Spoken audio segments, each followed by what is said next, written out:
Windy Wellington is renowned for its challenging weather and steep topography, so you wouldn't think anyone would be daft enough to build a house on a cliff edge and rely solely on the sun to heat it.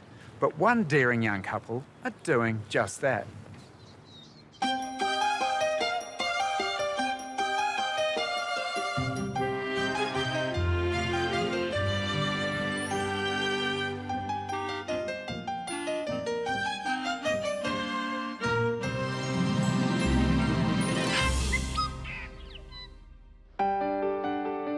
Wellington is my hometown. It's an exciting mix of dramatic landscape and human endeavour, with high windy hills that have challenged generations of architects and home buyers. After 6 years working overseas, Karl and Amelie came home to Wellington with a good-sized house deposit and their baby Claudie in a backpack. Karl works in sustainable building and Amelie in energy efficiency. They had their hearts set on a classic inner suburbs villa. Instead, they found themselves living in a granny flat behind Amelie's mum and dad's house, watching property prices rise out of their reach. Do the puzzle. Can Mum help? We start again, bub? Like, we never really thought it was going to be possible or in the realm of possibility to build our own house. It was always thinking we're just going to buy a cute little villa and that'll be that. That'll be a great first home. And the big truck? At a certain point, I think we put an offer on a house for over 700. But then we rapidly realised that we were still getting a pretty old villa that needed a lot of work. So instead of buying something old, drafty and damp, they started dreaming about building an energy-efficient house warmed by the sun. I don't want to be cold inside my house. I don't want to have cold feet. I don't want to have to wear, woolen jerseys all the time through winter. That's probably the biggest goal that I have. They knew they had the skills to build a warm green home on a budget, but affordable sections close to town are like hen's teeth, and it felt like they were going to be in the granny flat forever. Then, after months of searching, they found a block of land in Wadestown. It was the right price, got the right amount of sun, and was cycling distance from town. There was just one problem. Looks suitably intrepid for Wellington. Don't know if the average person would build here, though. The site has already beaten 2 previous owners because it's so inaccessible. It's down such a steep bank, the easiest way to get there is down the neighbour's driveway, but that only gets you halfway. This is crazy Wellington, and I know from experience how hard it's going to be to get tools, building supplies and machinery down here, let alone the groceries once they move in. A section this hard to get to must have been the right price. Hey, guys. Boy, you're tigers for punishment. Nice to see you. Nice to see you too. Hi. How are you? Wow, what a cracker. How did you find this place? This place is in our neighbourhood and we just sort of came across it. And Karl has a good friend who's an architect who came to look at the site. They didn't say it was mad. I mean... Well, they did say it was mad, but, they said it was doable. And why wait till we're, older to build our first house? Why not do it now while we have the energy?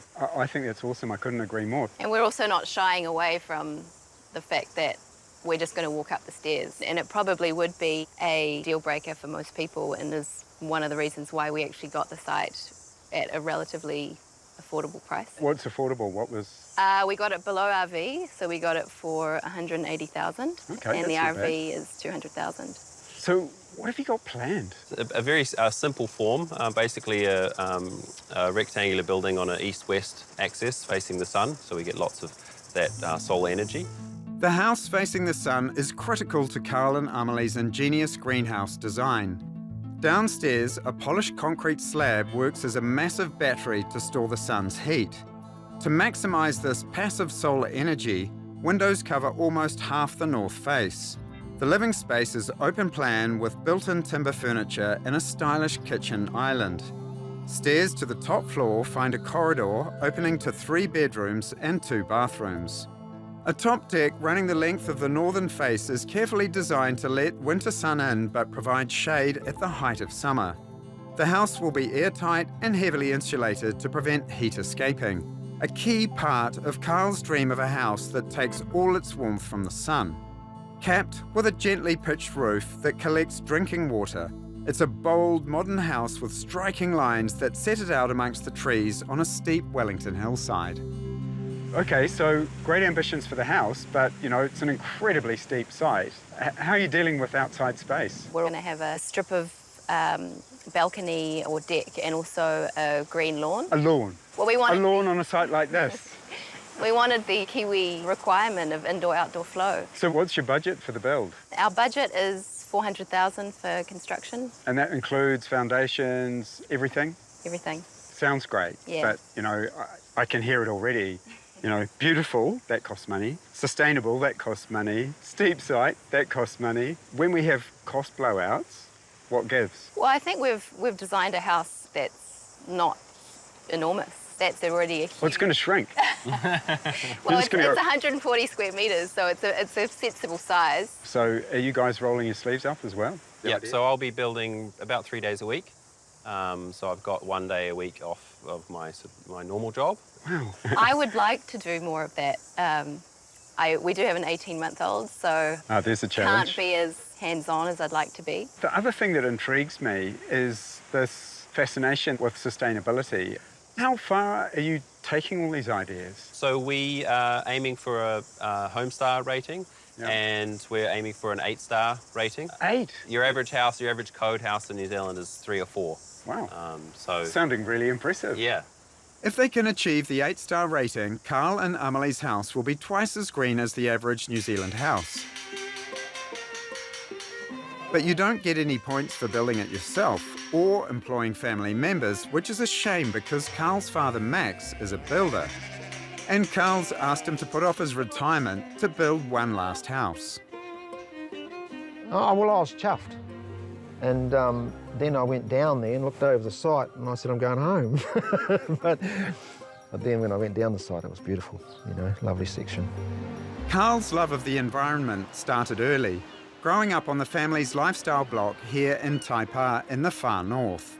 He was really young when he first came here, and this really was, you know, his place of life till he was 18, really. It was paradise. He lived on the little small block. There's a river there, they went fishing. Summer, they swam in it. So there was always this interest in how you live your life and what you do.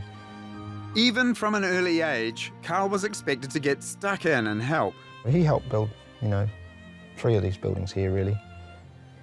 You know, he started pretty early, really. So he was 2 there, because I remember I made the pouch and we bought the hammer for his 2nd birthday. Oh, okay. See, he was only about 12 or 13 there. Yeah, and those are the Your ovals that I use.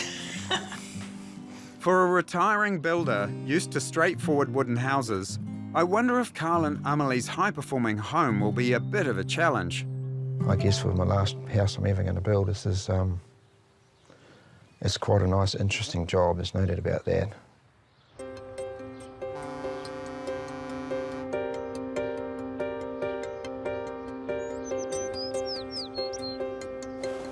One of the biggest challenges with this site is getting things down to it. And Karl's kicking off this greenhouse build by doing the least green thing you can think of, hiring a helicopter to get the digger in and back out again. Of course, it's not just the environmental cost. The inaccessible site may have been a bargain, but this is an expensive way to kick off the build. I'm thinking those steps aren't wide enough. If they need a helicopter today, how on earth are they going to get other heavy building materials down there? Well, it was the easiest way to get it down there. Otherwise, you would have had to cut down a lot of trees and actually make quite a mess to get down there. So we made the call that this was the easiest way to do it. We'll try and offset the avgas with some tree planting or something like that. Choppers are thirsty, but it takes a helicopter just a few minutes when a digger would have taken about 4 days to get in and out. It's an easy equation, though I suspect making the decision kept Karl awake at night. To get that 8-star rating, any energy used today will need to be balanced out later in the project. Most expensive 2 minutes of my life.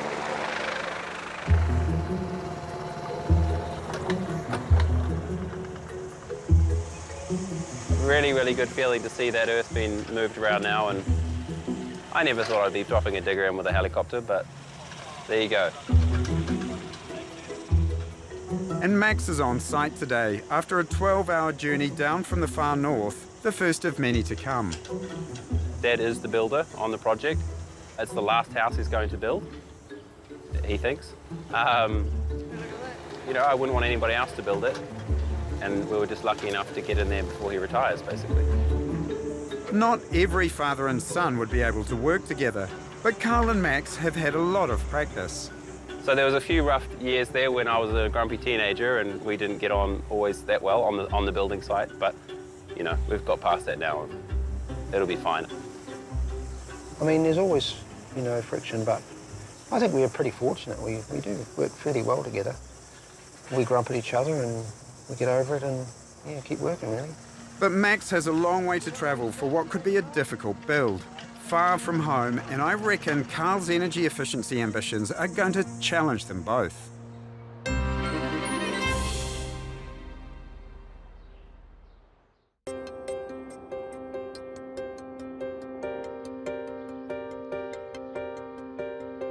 After 2 months getting the site ready, the concrete trucks are lining up to pour the all-important slab on Karl and Amelie's Wellington hillside section. There's a new set of stairs up to the road, but they're not going to help today. Again, the inaccessible site is causing problems. A very long hose is the answer, but it's not plain sailing. The complexity is that it gets blocked, and the pumping trucks most often would rather pump concrete uphill because it doesn't get air pockets in it. When it goes downhill, it gets air pockets and it can block, and then you've got to take the pipes apart, get the air out, and that's happened a few of the other times that we've pumped. And it's not just the concrete that's come a long way. We drove down yesterday on a straight run and it's like 12 hours drive. So it's quite a way.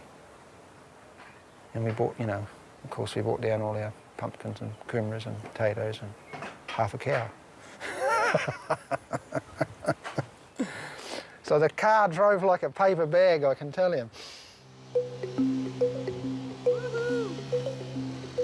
2 weeks ago we poured the foundations. That's all of the structural element, and then above that we have a floating slab which is sitting on 50 mils of climate foam insulation. This is no ordinary slab. It's designed as a big heat battery, storing the warm energy of the sun and radiating it back into the home rather than out through the walls or ground. So theoretically, they won't have to spend anything on heating. Now the build's underway, Karl's builder mate Tim is coming on full time. Easy.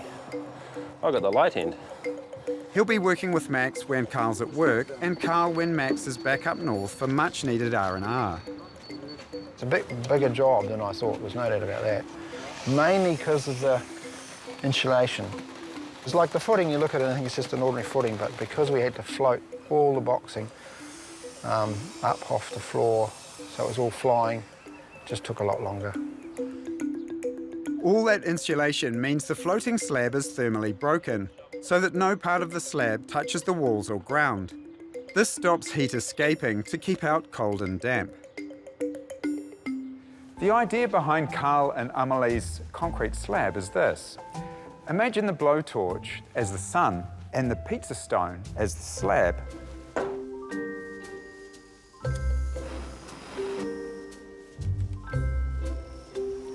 In the same way that this pizza stone should stay hot enough to cook this egg, Karl and Amelie's concrete slab should stay warm enough to heat their home. But what happens in winter when it's only 6 degrees outside, it's blowing and there's no sun?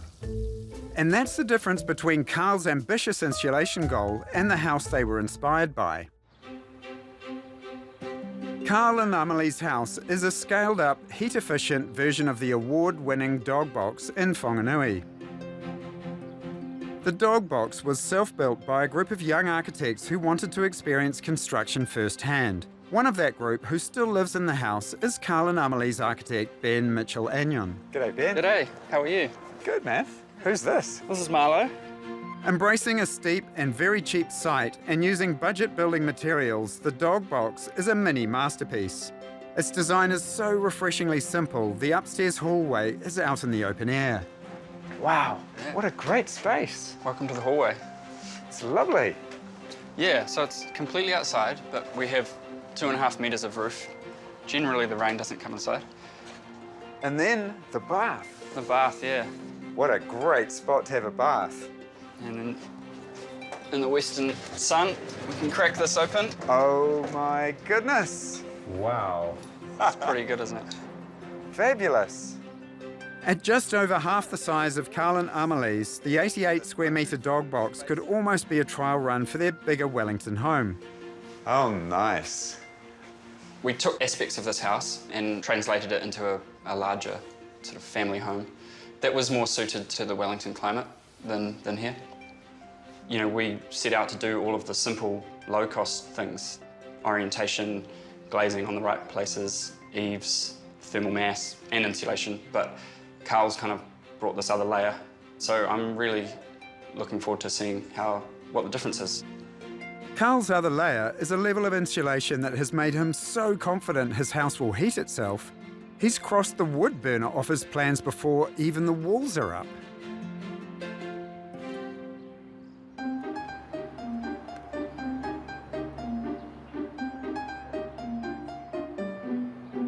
Wellington's sometimes described as a village, and today that village is coming to help shift over 700 concrete blocks down to the building site, where they'll be used to build the back wall of the house. Karl's been calling in favours, but on a wet Saturday morning, he'll be hoping his friends and family turn up. Amelie's father won't be able to keep this up on his own. I'm not sure if I continue to take two down. The brand new stairs are ready for dozens of feet, but luckily the blocks have been dropped at the end of the neighbour's driveway, so we won't have to carry them all the way down from the road. Oh boy, this looks like hard work. Supposedly I'm supposed to have some muscles. This looks very busy. It is. G'day, Chris. How you going? Hi, Karl. See, you're a bit late. Just a bit. We've already moved to 6 of the blocks, but here's some gloves. Let's get going. This looks serious. It is. You wouldn't think passing 700 blocks down the stairs would be fun, but it's a good morning's workout and marvellously efficient. I think this is a lot faster then. We need a few more peeps down the stairs. How many people have you got on the job today? Well, we actually haven't had a count up, but I'd say we're at about 20 odd right now. How on earth did you manage to rope all these guys in? Well, a lot of them hadn't been to site yet, so they didn't know what they were in for, actually. I knew that there would be certain days where sort of working bees would be the solution. Right. Much better option than using a helicopter to get these in. So, a good economic solution, free labour. Yep. And the great thing about doing it in the weekend is Amelie's finally able to get her hands dirty. So how are your muscles holding up, Amelie? Not bad. Actually, I'm stronger now because I, carry our 2-year-old around. So. Oh, right. So is this the only way to do this, Amelie? To get all these big, heavy blocks down to your site? Yep. And also, we're so busy, it's actually quite a good opportunity to socialise, see our friends. I guess the thing is, this is just good training for you to carry the kids up and down, and probably also to carry your shopping.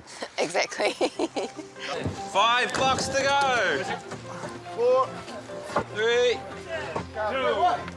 That's the last one.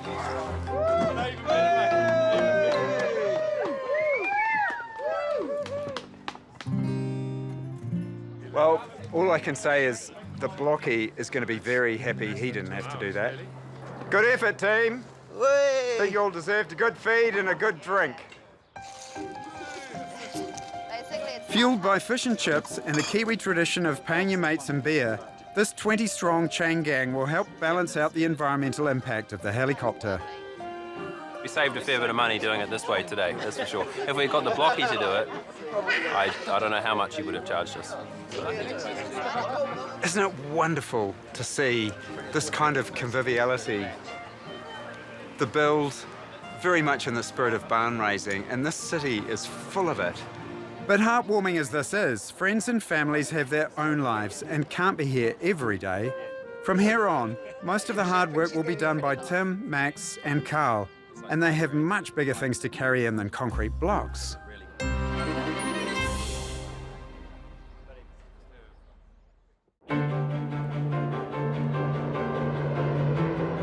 By late May, the block wall of Karl and Amelie's Wadestown green home is up.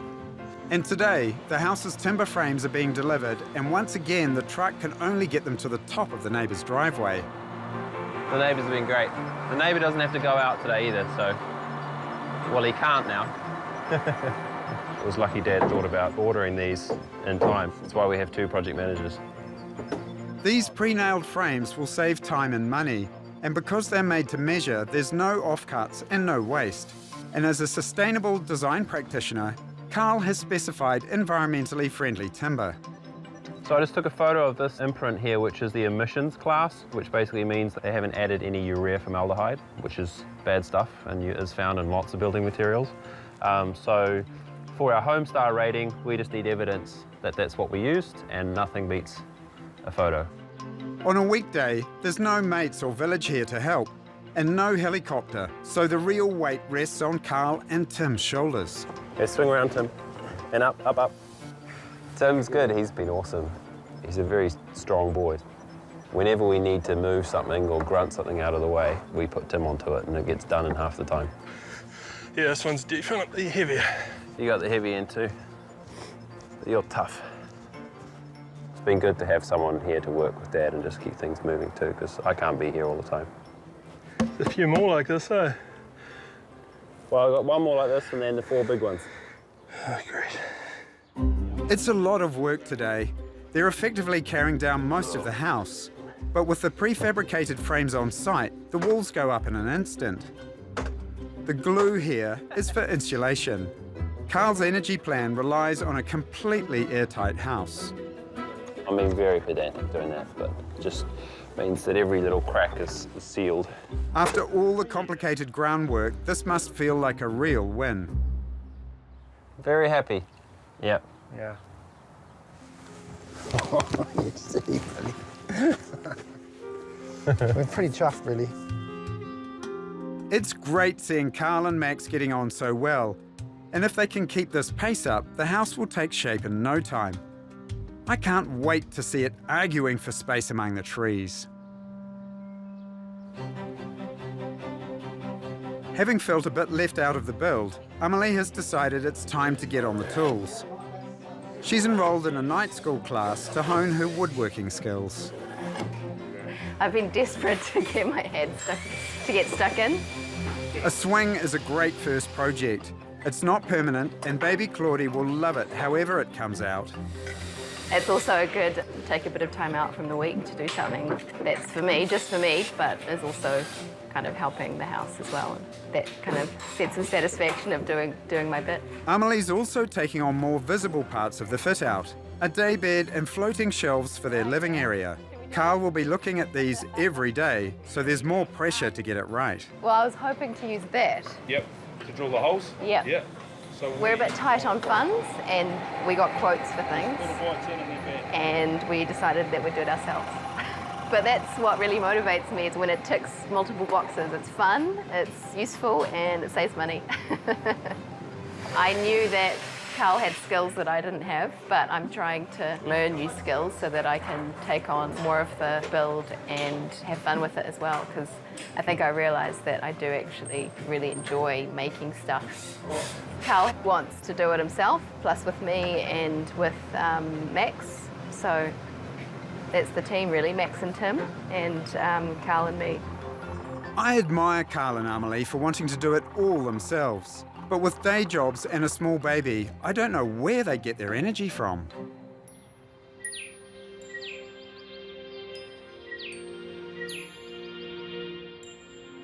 While famous for its wind, Wellington actually gets more sun than Auckland. And on a magic winter's morning like this, you can see why Karl is banking on the house drawing enough heat to keep itself warm. What we have learned about the winter is that we get amazing winter sun, which we knew was there, but it's nice to be able to see it once the building actually comes together. I look at this and see how far they've come, but Karl, who's juggling the build and his day job, will just be seeing how much there's to do. I have been basically working 6.5 days a week. I work a few hours on a Sunday generally and try and see Amelie and my daughter Claudie on Sundays. The long days and hard work are paying off. With the block wall backfilled and a lot of the retaining done, But August isn't traditionally a dry month in Wellington. I think once the roof's on, I'll be much more relaxed. Karl may be feeling the pressure, but his old-school father won't let him cut any corners. Well, why is it looking so ugly? What's that ugly, mate? No, it's bowed. So we've just put into place the fly rafter on the eastern end. We'll be straightening that. It's a little bit bowed at the moment, but we'll be straightening that. Do it this way so you can read it properly. Right up. Well, it must be just bowed from the end out. 80 there. It's a bit more than 80. Yeah, Nice. pull it in, please. It's not much so far. Cramp it in with the cramp. It looks dreadful. It's bugger all. We fix it when the... No, no, get it now. He'll just cramp it and then hold it there. That's looking much better already. Problems like this can make for long days for a small team, but Karl's real problem will be other people. And his biggest stress as the structure nears completion is making sure the roofers, plumbers and glaziers get their part done.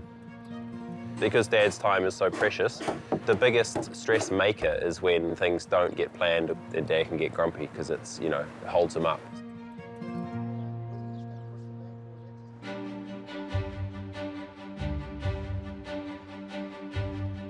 After 2 months' hard work, it's almost time for the roofers to come in. Wow, it's a house. A new skin of eco-friendly plywood is both structural and an extra layer in Karl's war on cold and damp. It looks like there's been serious progress, so I've come to find out how the small team are getting on. Oh, G'day, guys. G'day, Chris. Nice to see you. Nice to see you, yeah. And tell me, how's the father-son thing going? Have you learnt a few things, or...? No, it's been great. We just worked away, really. Yeah.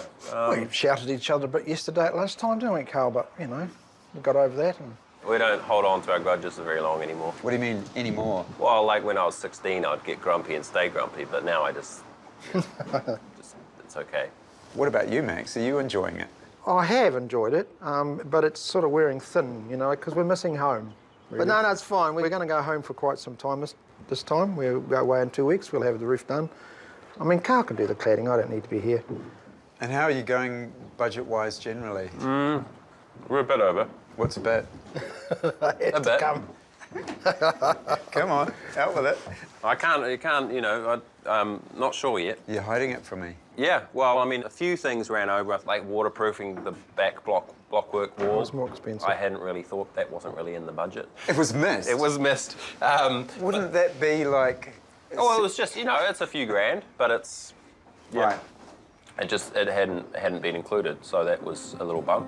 With so much on his mind, I'm not surprised Karl has dropped the ball on a few things. And it's only going to get busier from here. They still need to get the house closed in, and that means cladding, lining, doors, windows, and most importantly, the membrane roof. July was, I think it had 180% of its normal rain. August was pretty wet as well. And we're hopefully about a week away from getting the membrane put down. We're really just waiting for a fine, windless day. I'm concerned about Karl's whole zero-energy heating plan. He's totally relying on solar energy to keep his family warm, yet they can't even get enough sun here to get the roof on.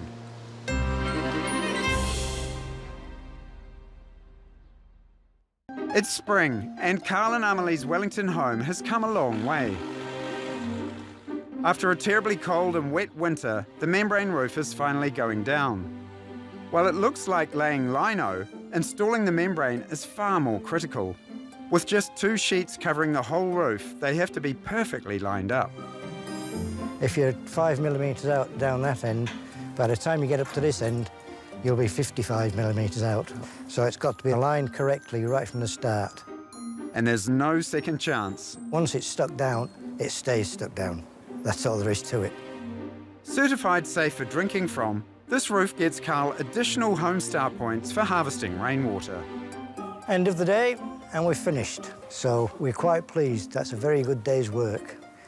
And it's a good roof, and we're going home now. With the house roofed and clad, it's starting to feel like it belongs here, so Karl can finally relax. Apart from doing the spouting and the little edges around the side, the roof's done. So it's a pretty big step. It's a pretty big moment.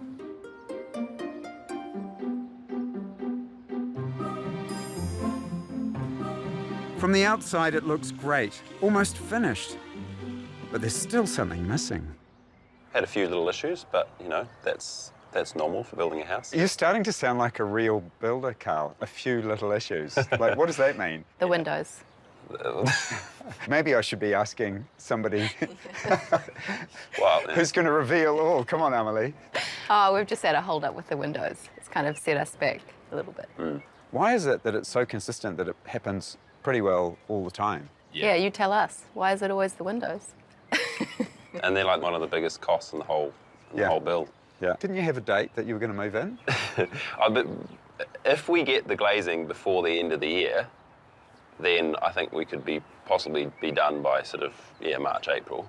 But if we don't, then it might be a bit later. It might be May. May. Originally, they'd hoped to be moving in by Christmas, but with no rush to move out of Amelie's parents' house, there's time to get things right. Karl reckons he's building a house that heats itself, and that comes down to the relationship between the sun and the all-important concrete slab. They want more sun in winter and less in summer, so everything from window height to the width of the eaves and the deck comes into play. Karl's whole plan rests on getting those calculations spot on. At lunchtime in December, the sun basically comes straight down and hits the edge of the deck and doesn't hit the slab, and so that's when we don't want any heat inside the house because it'll be at a good temperature and it should just stay at that 18 degrees. And then in winter, when we want the heat or the energy, the sun is a lot lower in the sky and it's coming in sort of at that sort of angle and is going right to the back of the block wall, and then that means our slab is receiving all of that energy and soaking it up to be released back into the space at night time when temperatures drop. I guess the other thing that's wonderful about this battery is you never have to replace it. No, we don't, and it won't explode. This is about efficiency. It's about how healthy and warm your house is. And not just the impact of the build, but also the long-term ongoing impact on the environment, on your family, and on your wallet. We should be thinking about these things with every single house we build. After delays over Christmas, the windows are finally in, and the walls and ceiling are packed with insulation. Made in New Zealand from recycled plastic bottles, of course. The next step in the passive heating plan is lining the house with an airtight vapour barrier. Because this is something Karl recommends as a sustainable building consultant, he's pulled some workmates together and roped me in too. This might look like we're stapling a bunch of paper to the wall, but this is a high-tech material that creates an airtight layer over the insulation to keep heat in winter and protect against mould and damp. What do you reckon? That's pretty good, actually. Yeah. Almost like a ball one. Airtight and moisture-tight, Karl's theory is the house will keep itself warm, saving energy and money, but getting it right is more important than doing it fast. I think the main thing is I want to do it properly, and 3 more months at the end or 4 more months at the end is not going to make any difference if I'm going to sit there and think, man, I wish I'd done that little bit. Spent another half an hour on that bit and made it just that much better, or and I'm pedantic. So every working bee needs a barbecue, but Karl won't know if the wrapping has been a success until the house is nearly finished. If the airtight layer has too many leaks, the self-heating slab loses its sizzle. 4 months later, it's a bitterly cold winter's day. The house is lined and plastered, ready for the moment of truth after all the work Karl's put into his airtight layer. the blower door test pressurises the house and tests how airtight and how much air we're going to lose. Right now we've just installed a false door and it's got a nice big hole in it to put a ginormous fan in it. For the ambitious energy plan to work, the house must be almost airtight to keep itself warm. So the blower door test sets up a vacuum to look for holes. If the house is airtight, you're not losing any heat through drafts or anything like that, and you can basically, you can control it. Let's go find some holes. Any hole in the airtight layer means Karl's house is sucking in cold air. The smoke puffer gives him a last chance to identify and fix the leaks. Power plugs are a big one. In Wellington, where we are, it's really common. You can feel air coming out of your plug sockets. It's pretty horrible, to tell the truth. We're going for below 1 air change per hour, and your average code-built house gets to about 5 to 7, and could quite easily be a lot higher than that. Yep, that's taking samples. Okay, all right, so turn it off. Yep, turn it off, and this is the moment of truth. It really is. So, at 50 pascals, you're at 0.8. Well done. Nice one. Yeah, no, I'm very happy. No, that's great. You're a very humble man, I must say. Getting below 1 is absolutely phenomenal. The result is a huge win for Karl and reinforces his decision not to have a wood burner. We're just going to have 2 small heaters, about an 800 watt downstairs and an 800 watt upstairs. That's the goal, hopefully. But we can always put the fireplace in if we need to in the future, but we probably won't.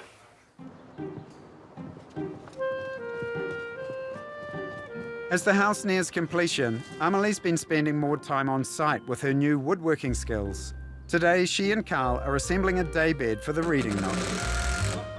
Basically, this is a design I came up with. I've never designed any piece of physical thing or furniture in my life, so it's a bit of a test to see whether it's actually going to hold. Ever since we've been doing a lot of the internal work, I've been a lot more involved. With money running out, family have stepped in. Amelie's parents have been painting the interior, and today her mum has brought Claudia in to see mum and dad, while she gets a quick coat on the stairway. It was actually my mother's idea to do it because she loves painting. So my 71-year-old mother and my 75-year-old father basically painted the whole house.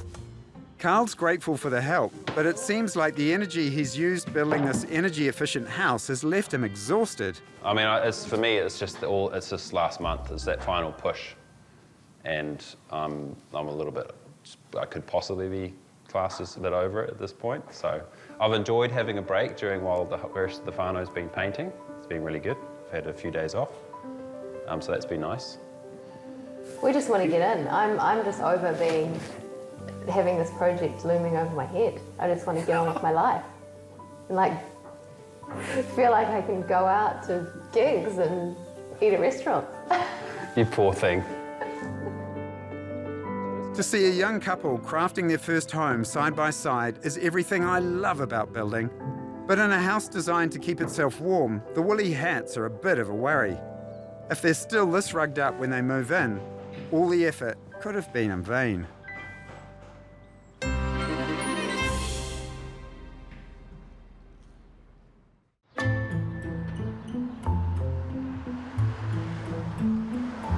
It's been 3 months since I last visited Karl and Amelie's house, designed to draw all its heat from the sun, even in the coldest months of the year. Here we are in the middle of winter. Classic windy Wellington day. It's going to be interesting to see if Karl's house actually works.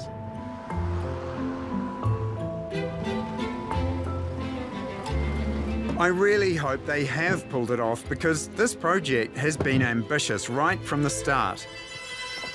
An excessively steep site with over 100 steps as your only access. Wow, looking very sharp. Hi, Hey. Chris. Welcome. Lovely to see you. You too. Wow, you guys have been busy. What a refreshingly simple design. I love the way they've turned economic materials like scaffold poles into a bold modernist screen. It's looking so beautiful. Can't wait to have a look inside. Yeah, we're really happy with it. Come on in.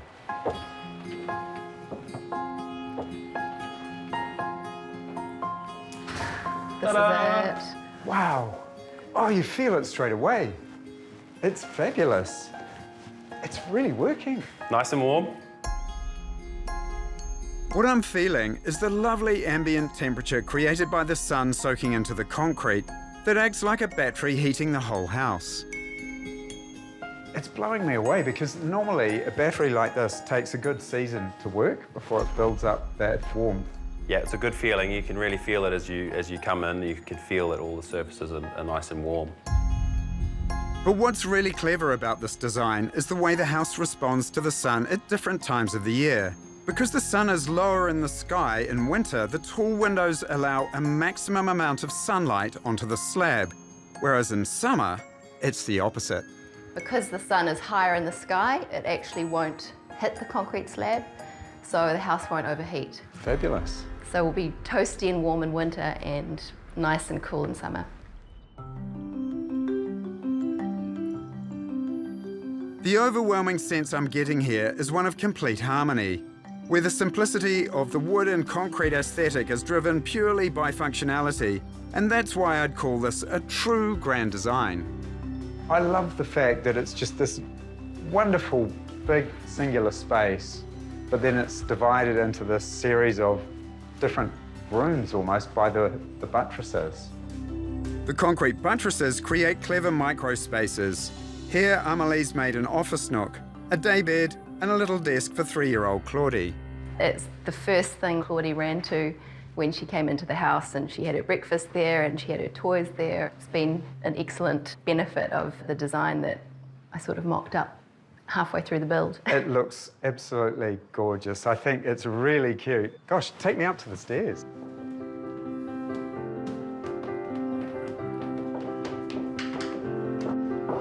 This is Claudie's room. Oh, how cute. I love the little desk in the corner. Yeah, she really loves this space. We've continued the aesthetic of the groove panelling from downstairs up into each of the bedrooms to break it up a little bit. At the end of the corridor is Karl and Amelie's bedroom and ensuite bathroom. We got first dibs on the sea view before Claudie had a chance to claim it. Really lovely having these big, large windows to sleep next to, and you can see the stars and the moon. And very nice. The metal screens and timber-clad decks create an external corridor looking down to the sea and across the valley. What a lovely spot. Decks that no doubt cop a fair amount of Wellington's unpredictable weather. Oh, now we're getting a decent gust. There we go. That's more like it. Good old windy welly.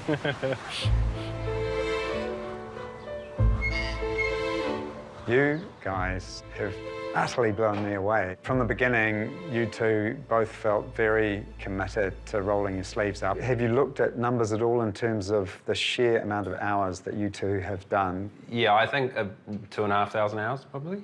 That's a few. Yeah, that's a few. And Daddy was here for 20 weeks. I was here for all of those 20 weeks. So you guys wanted a house that could heat itself. How did you go? Well, I think we've managed to get there. If the sun comes out all day, the house is warm for 3 days. Boy, that must feel good. It does, yeah. So what are the things that you absolutely love? I love all the natural light and that sense of peacefulness and serenity. I've always wanted to build my own house, and it's a pretty, it's a great feeling to actually have achieved that. How did it pan out in terms of the costs? We spent a little bit more than our budget. A little? Yeah. What does that mean? I think we came in about 480. So what's that? Is that about 80,000 over what you originally thought? Yeah, well, I think we said 400, but then maybe qualified that and said it's probably going to be more like 450. What have you learnt from each other? I've learned that Amelie can spend a lot of time looking at lights. Yeah, and Karl's quite obsessed about insulation and thermal performance. I think it's definitely challenged us in terms of we've both been under high stress and we ended up bickering quite a lot. But then, sort of bickering and then be like, oh, sorry. But knowing in the scheme of things that it was just, it was a passing phase and that we were doing something really cool together. So does that mean that you would do it all again? No. We wouldn't do this project again. The goal now is to try and get the rest of New Zealand to build in a similar fashion. So much of the value of this house is in what you can't see. The insulation, airtightness, and the way it shapes the sun to heat its concrete battery. The result means Amelie and Karl have a warm, comfortable home that costs little to run. But what I really love is its humble simplicity that feels as Wellington as the hills it's sitting on.